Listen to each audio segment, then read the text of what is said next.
A royal insider has just confirmed what millions feared. King Charles's condition has taken a critical turn. Behind the palace gates, emergency protocols are in motion, with doctors working around the clock and the nation holding its breath. The next 48 hours could decide the future of the monarchy. A nation stunned. Critical health update shakes Britain. At exactly 4:47 a.m., Buckingham Palace released a rare and chilling statement. King Charles's health had significantly deteriorated. It wasn't just an update, it was an alarm. The country, still in the early hours of sleep, woke up to headlines that changed the mood of the nation in seconds. The monarch, who had just months ago been managing treatment with steady resolve, was now critically ill. TV news anchors froze mid-sentence. The BBC halted programming to break the news. Reporters looked stunned, some caught visibly shaken as the official statement rolled across screens. Within minutes, hashtags like #PrayForTheKing and #WindsorEmergency flooded social media. Shock turned quickly to fear. "This feels like losing the ground beneath us," one post read. Another, "We thought he had time. We thought we had time." The emotional weight wasn't just about health. It was about what Charles represented.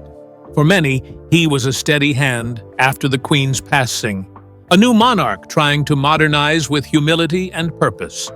Now, that steady presence was suddenly fragile.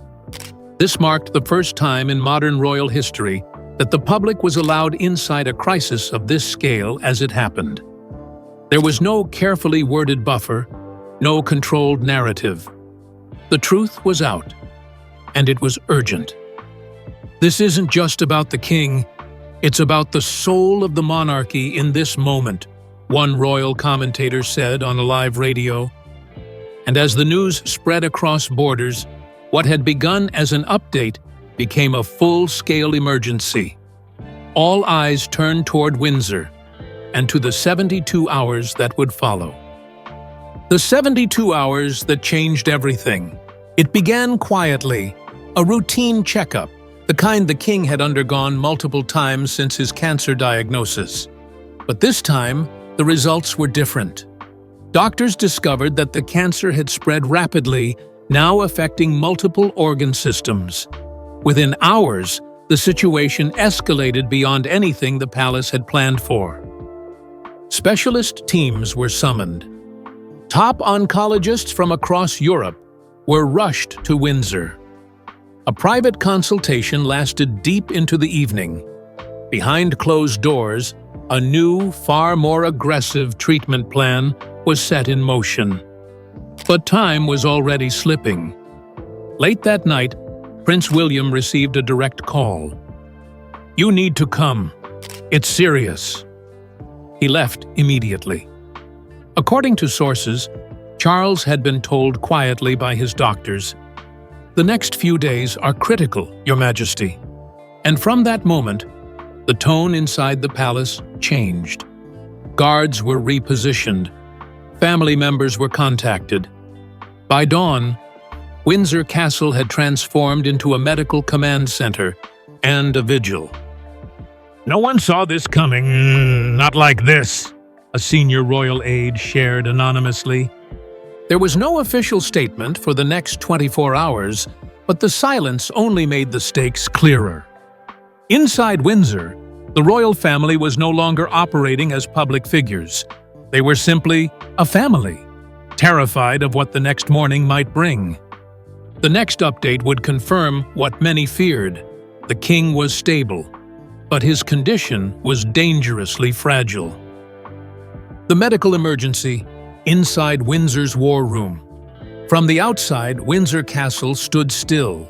Inside, it became a fortress of urgent medical response. King Charles was placed under intensive care as doctors scrambled to manage his declining condition. The cancer, once contained, had moved fast. Now, organ function was being monitored by the hour. According to insiders, the king suffered a cardiac episode late Wednesday night. It wasn't just fatigue or stress. It was a sudden drop in heart function that required immediate intervention. Emergency staff acted fast. Within minutes, he was stabilized, but the danger remained very real. One doctor reportedly told Queen Camilla in private, "His condition is extremely fragile. We are doing everything we can." For Camilla, who has rarely shown emotion in public, this was a breaking point. Aides say she stayed by his side nearly non-stop, refusing to leave even for meals. By now, the royal family was fully gathered at Windsor. Charles's medical team was operating in shifts, coordinating across departments. A mix of cardiovascular specialists, oncologists, and support staff worked round the clock.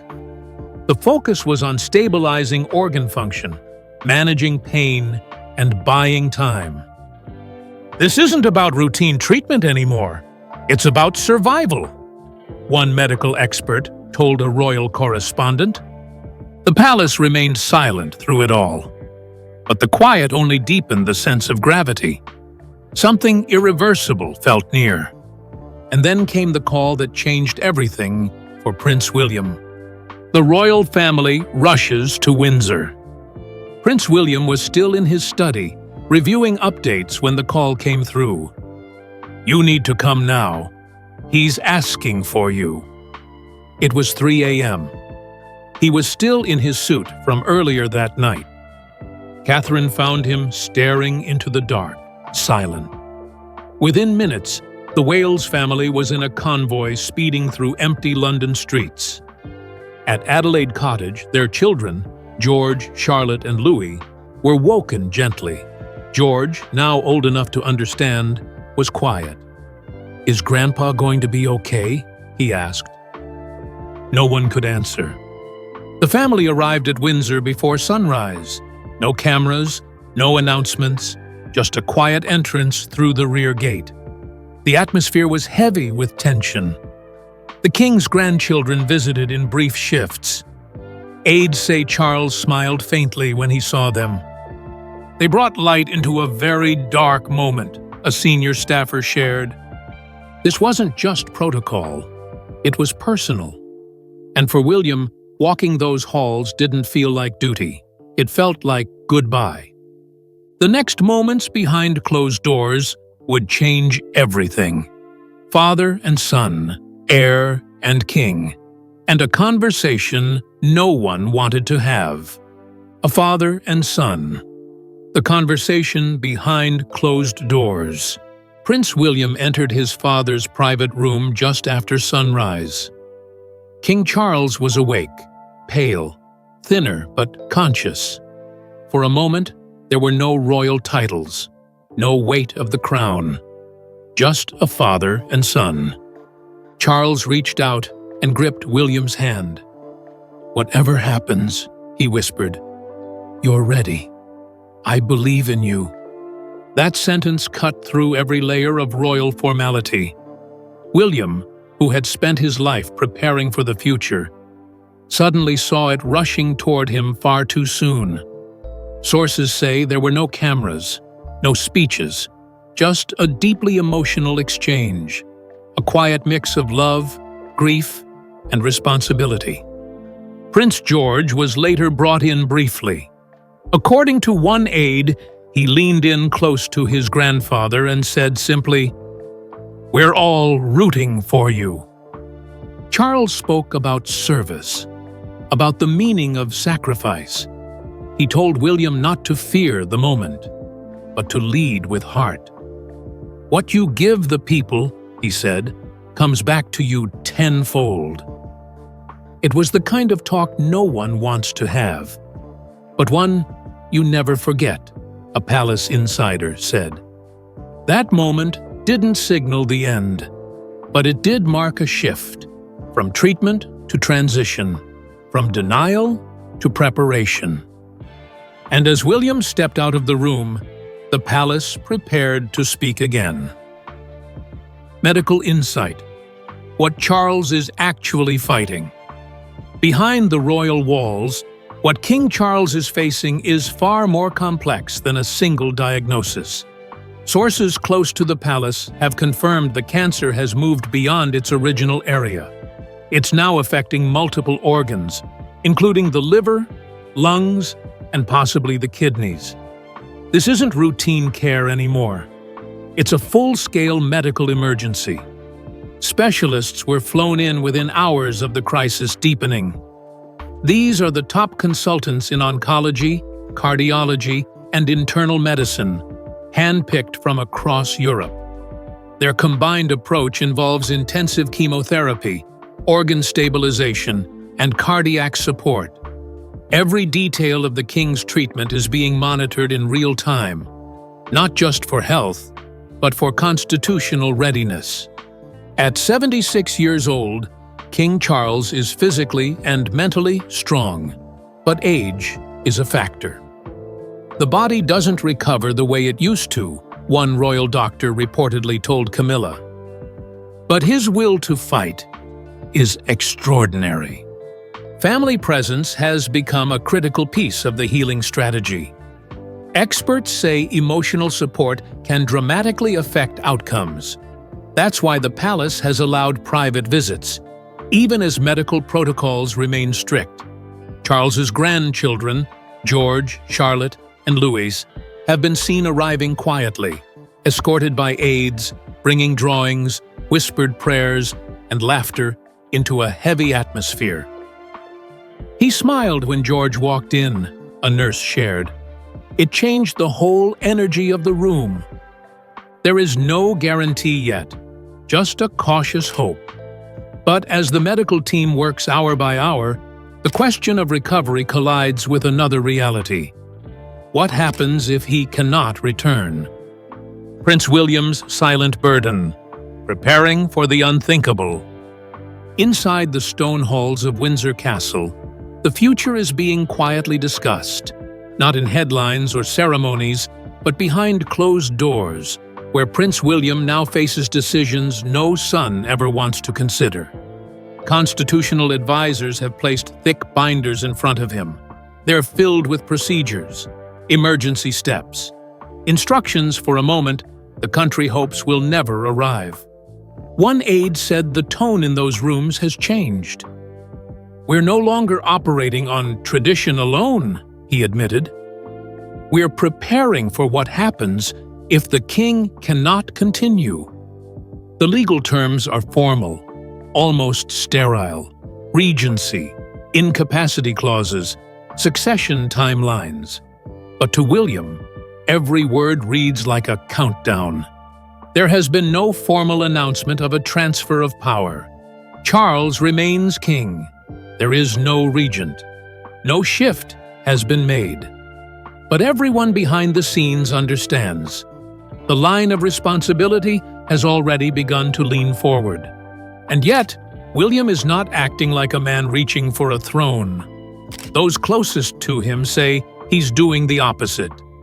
He's showing up as a son, not a sovereign, a palace source revealed. He's not thinking about crowns or councils, he's thinking about moments, about whether there's still time for more of them. In quiet hours, he sits by his father's bedside. No cameras, no reporters, just the creaking of the hospital floor and the hum of machines. Sometimes he speaks. Sometimes they don't say anything at all. Catherine, the Princess of Wales, has become his foundation.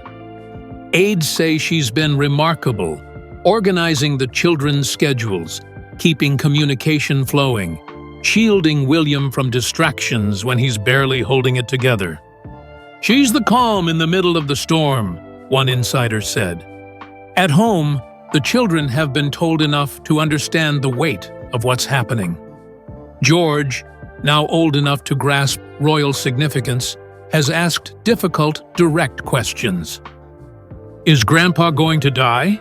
he reportedly asked. William didn't have an answer.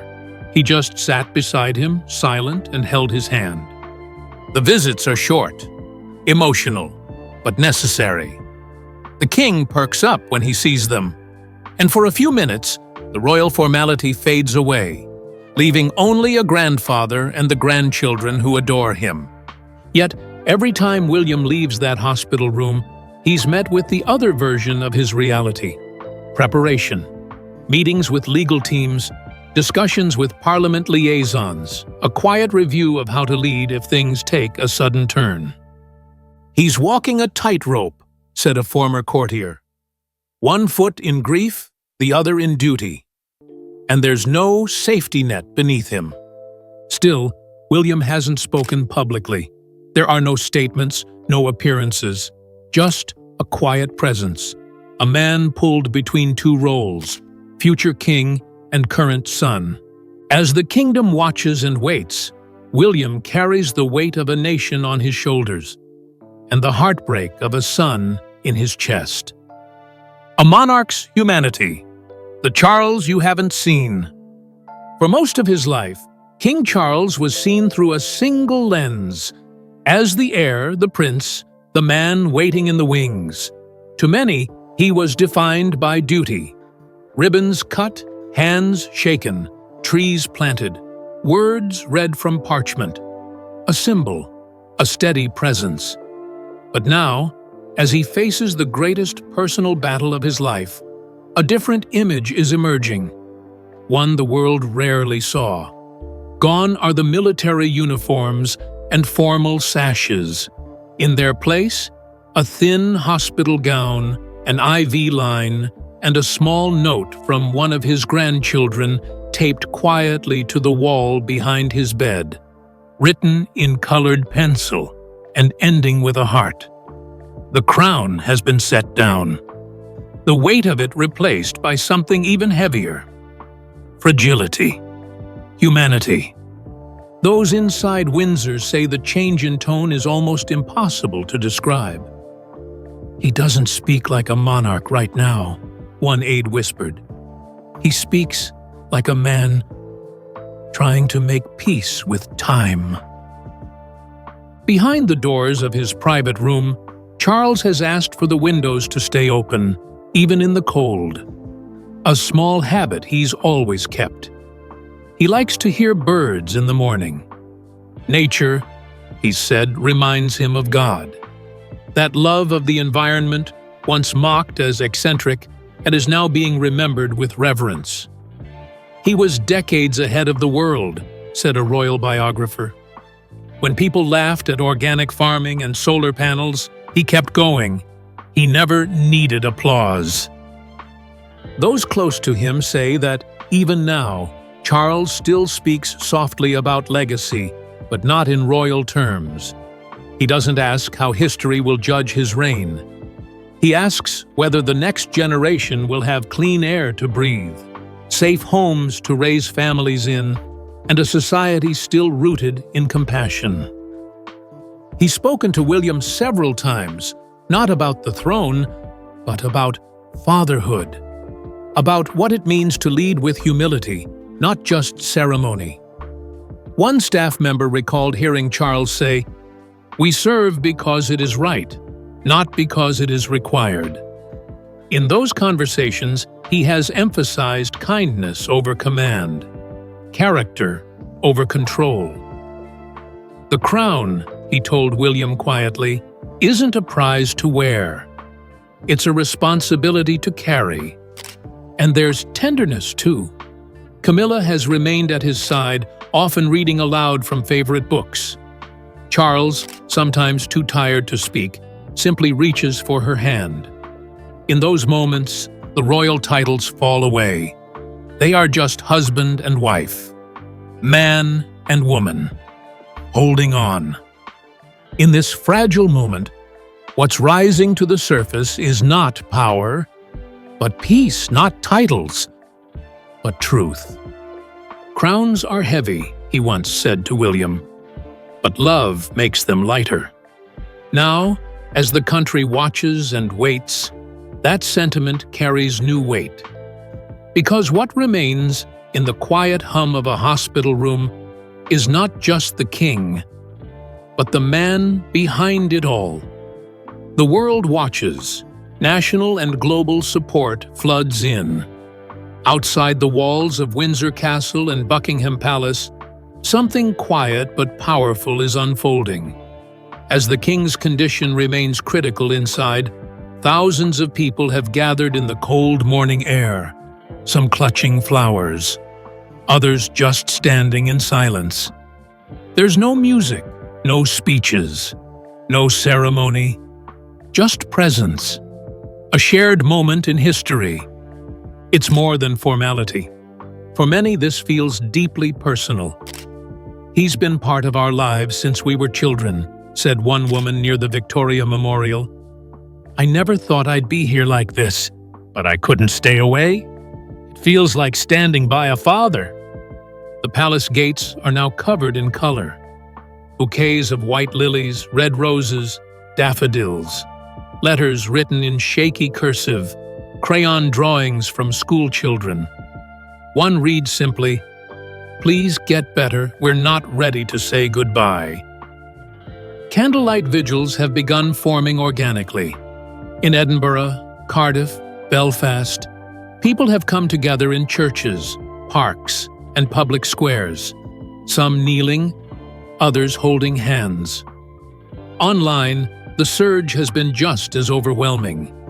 Hashtag #GetWellCharles, hashtag #StandWithTheKing, and hashtag Prayers for Windsor are all trending worldwide.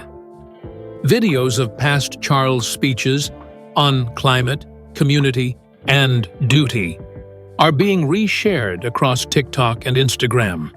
"This man has served his whole life," a young teacher posted. "Now he deserves every ounce of love we can give back." And the love is not just from Britain. World leaders have spoken. President Biden, President Macron, Prime Minister Trudeau, the Pope, and the Archbishop of Canterbury have all issued statements urging strength and healing. Even unexpected figures, like former critics or distant Commonwealth voices, have paused their usual commentary to express unity and support. Diplomatic couriers delivered dozens of official letters to Windsor. Inside the castle, aides say Queen Camilla reads select messages out loud to Charles during quieter hours, choosing ones she knows will bring him calm or courage. "They're with you," she's whispered more than once. "All of them. From everywhere." That emotional connection isn't lost on the family. Staff confirm that Prince William and Catherine have both seen the messages. One card reportedly moved the prince to tears. Written by a boy no older than George, it said, "My grandpa is sick too. I hope yours comes home like mine did." For a family that has spent decades being watched, judged, and analyzed, this moment feels different.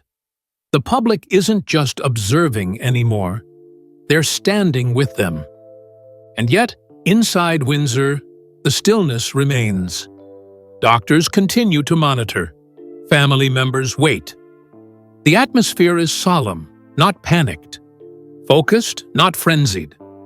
But the emotional weight of the moment is everywhere. Hope is powerful, but so is silence. And in the stillness between updates, one truth holds steady. The world is watching, and it's watching with love. Hope in uncertainty. What happens now? Doctors have privately briefed the royal family. The next 48 hours are being described as absolutely critical. While the treatment team has managed to stabilize King Charles's condition, that stability remains fragile. And so far, the medical interventions have slowed progression, not reversed it. Behind closed doors, the language has shifted, from optimism to realism, from monitoring to managing risk. There's still no official update from the palace, but insiders say everyone, from advisors to family members, knows the truth. This is a turning point. "We're doing everything we can," one medical source shared. But the body can only fight for so long. Charles remains king. There's been no declaration of regency, No temporary transfer of power to Prince William or anyone else. But the legal groundwork has already been reviewed.